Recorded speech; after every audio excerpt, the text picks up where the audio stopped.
میں دوڑتی ہوئی سینما پہنچی تو شازیہ بڑی بےتابی سے میری راہ دیکھ رہی تھی کیونکہ فلم شروع ہونے میں بہت کم وقت رہ گیا تھا۔ سینما میں آج کل ہالی ووڈ کی ماضی کی مقبول فلموں کی نمائش چل رہی تھی۔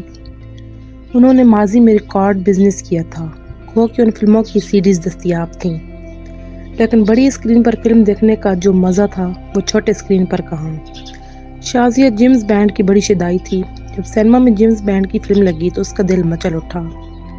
اس نے شو کی بکنگ کروا لی تھی۔ خیال تھا کہ فلم بہت رش لے رہی ہے، لیکن وہاں رش نہیں تھا کیونکہ آج کل ہندوستانی فلموں کی نمائش ٹرلے سے ہو رہی تھی۔ وہ میرا ہاتھ پکڑ کے ایک طرف لے جا کر بولی، کیا میں نے تجھ سے نہیں کہا تھا کہ فلم 3 بجے شروع ہوگی؟ میں مسافر بس میں بے بس ہو گئی تھی۔ پھر راستے میں ٹریفک جام ہو گیا، رکشہ اور ٹیکسی میں بھی آتی تو دیر ہی ہو جاتی۔ جب ہم دونوں فلم دیکھ کے سینما ہال سے نکلے تو دن رات کی آغوش میں سما چکا تھا اور برقی روشنیاں اندھیرے کا سینہ چیر رہی تھیں۔ ہم دونوں کو فلم بہت پسند آئی تھی۔ یہ ہنگاموں سے بھرپور ایک سنسنی خیز فلم تھی۔ جب ہم دونوں سڑک پر آئے تو فلم کا سحر ٹوٹ چکا تھا۔ بس اسٹاپ کی طرف لپکتے ہوئے مرد، لڑکیوں اور عورتوں کو دیکھ کر میں سوچنے لگی کہ شاید ہی میں بس میں سوار ہو سکوں گی۔ آسمان پر گہرے سیاہ بادلوں کے ٹکڑے آوارہ گردی کر رہے تھے، جیسے برسنے پر تلے ہوئے ہوں۔ اگر خدا نخواستہ بارش ہو گئی تو پھر سارا نظام درہم برہم ہو جائے گا، سڑکوں پر پانی اور کیچڑ پھیل جائے گا اور مجھے سخت پریشانی اٹھانا پڑے گی۔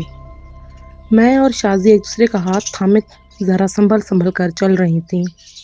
شازیہ نے اپنا ہاتھ چھڑا لیا تو میں نے چونک کے دیکھا، اس کے چہرے پر پریشانی کی پرچھائیں تک نہ تھیں۔ پھر وہ مسکراتی ہوئی بولی، جیمز بانڈ صاحب، چلو ہم تمہیں کریم کافی پلائیں۔ وہ جو ریڈ روز ریسٹورنٹ نظر آ رہا ہے نا، وہاں کی کافی بہت عمدہ ہوتی ہے۔ کافی؟ میں نے اسے گھور کے دیکھا، کیا تیرا دماغ چل گیا ہے؟ کیا یہ کوئی کافی کا وقت اور موقع ہے؟ میرے انکار کے باوجود وہ مجھے لے کر ریسٹورنٹ میں گھس گئی۔ دیکھو کس قدر بھیڑ بھاڑ ہے، ایسا لگ رہا ہے جیسے کوئی لنگر کھلا ہوا ہے۔ میں نے دائیں بائیں کی سمت اشارہ کر کے کہا، ایک میز بھی خالی دکھائی نہیں دیتی ہے۔ میز تو مل جائے گی لیکن آدھے گھنٹے تک کوئی بس نہیں ملے گی۔ چلو کیبن میں جاتے ہیں، بس تو آدھے گھنٹے بعد ہی ملے گی۔ جیسے جیسے وقت گزرے گا مسافر کم ہو جائیں گے، اتنی دیر میں کیوں نہ کافی کا ایک دور ہو جائے۔ پھر وہ میرا بازو تھام کر اس کیبن کی طرف بڑھ گئی جس میں سے ایک جوڑا نکل رہا تھا۔ جاتے ہی شازیہ نے کافی کا آرڈر دے دیا۔ ویٹر چلا گیا تو میں اس پر بھڑک اٹھی، رات کی رانی صاحبہ، آپ کو تو کسی بات کی کوئی فکر نہیں، مگر گھر پہنچتے ہی مجھ سے اس طرح سے سوالات اور پوچھ گچھ کی جائے گی جیسے میں کوئی مجرم ہوں اور عدالت کے کٹہرے میں کھڑی ہوں۔ کیا آج ہی فلم دیکھنا ضروری تھا؟ میری جیمز بانڈ جمعہ کے دن فلم اتر جاتی۔ اس نے میری ٹھوڑی پکڑ کے ہلائی۔ میں نے گہرا سانس لیتے ہوئے فکر مندی سے کہا، آپ جلد گھر پہنچنا مشکل ہو جائے گا تو اس سے باز پرس کرنے والا کون ہے بھلا؟ رات دیر سے گھر پہنچوں تو صرف گھر والوں کو نہیں، اڑوس پڑوس کی خالاؤں اور چاچیوں کو بھی تفصیلات بتانی پڑتی ہیں۔ پھر گھر والوں کی معنی خیز نگاہیں اور زہر میں بجھے ہوئے سوال تیر کی مانند دل میں اتر جاتے ہیں۔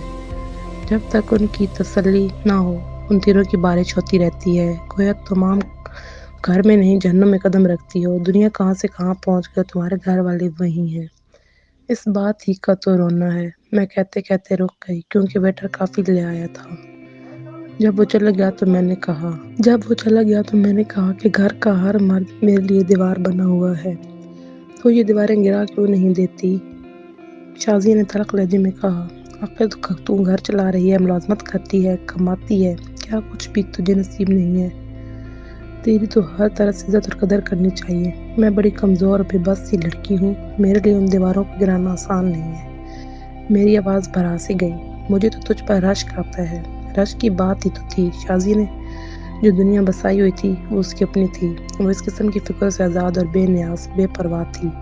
ایک آزاد پنچھی کی طرح وہ اپنے گھر والوں سے علیحدہ رہتی تھی۔ اس کی ماں باپ مضافات میں اپنے خاندان کے ساتھ رہتے تھے، وہ یہاں ملازمت کر رہی تھی۔ کئی برس تک وہ خاتون بیوہ کے مکان میں رہتی رہی۔ پھر ایک نجی تقریب میں ایک شخص سے اس کا تعارف ہوا تو وہ دونوں جلد ایک دوسرے کے دوست بن گئے۔ اس شخص کا اپنا کاروبار تھا، وہ آزاد خیال شخص تھا، بال بچوں کے جمیلے میں پڑنا نہیں چاہتا تھا۔ دوسری طرف شازیہ بھی ماں باپ کی مرضی کے بغیر شادی نہیں کرنا چاہتی تھی، اس لیے دونوں نے باہمی سمجھوتے کے تحت سول میرج کر لی۔ ان کے درمیان ایک تحریری معاہدہ طے پایا تھا کہ جب نمرہ کے والدین اسے بلائیں گے تب وہ اس شادی کو منسوخ کر کے ہمیشہ کے لیے جدا ہو جائیں گے۔ اس کے شوہر نے اسے ایک فلیٹ دے دیا تھا جہاں وہ اکیلی رہتی تھی، جبکہ اس کا شوہر سوسائٹی کے ایک بنگلے میں اپنے خاندان والوں کے ساتھ رہتا تھا اور شام کو اس سے ملنے آتا تھا۔ وہ اپنی شام میں ہوٹل بازی کی نظر کر دیتے، پھر وہ اپنے فلیٹ اور اس کا شوہر اپنے گھر چلا جاتا تھا۔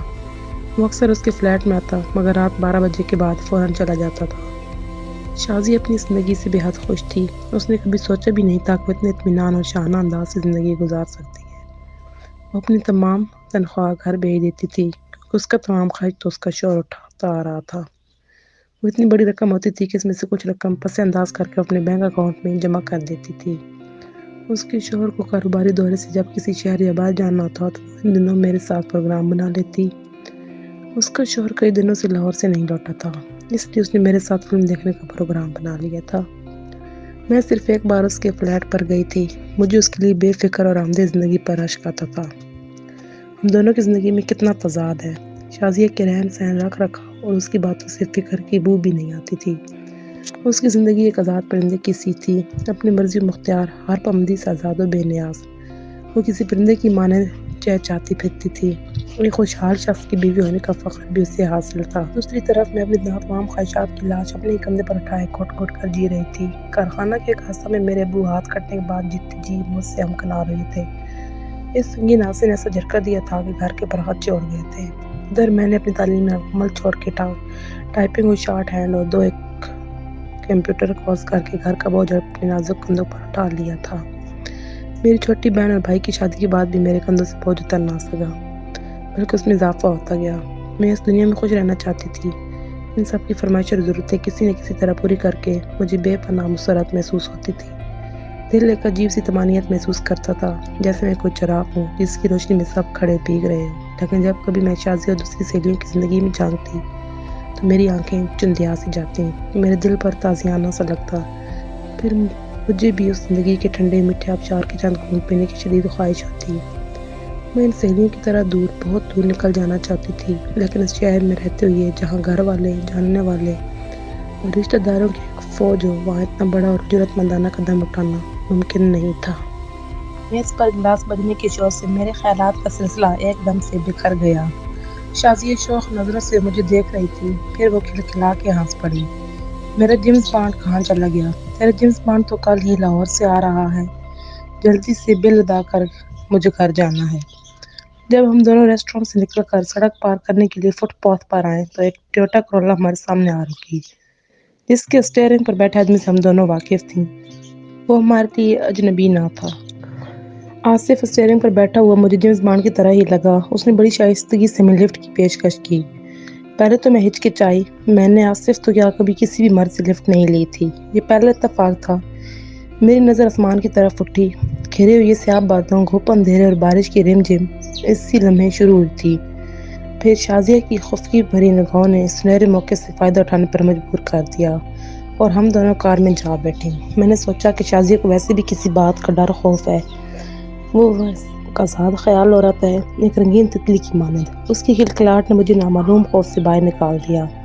میں جس فیکٹری میں ملازمت کرتی تھی، آصف اس فیکٹری میں حصہ دار تھا۔ اس کے بارے میں طرح طرح کی کہانیاں مشہور تھیں کہ اس کی اپنی زمین اور جائیداد سے کافی آمدنی ہو جاتی ہے۔ وہ ہنس مکھ اور شوخ تھا اور دوست نواز بھی، دوسروں کے دکھوں میں بہت کام آتا ہے۔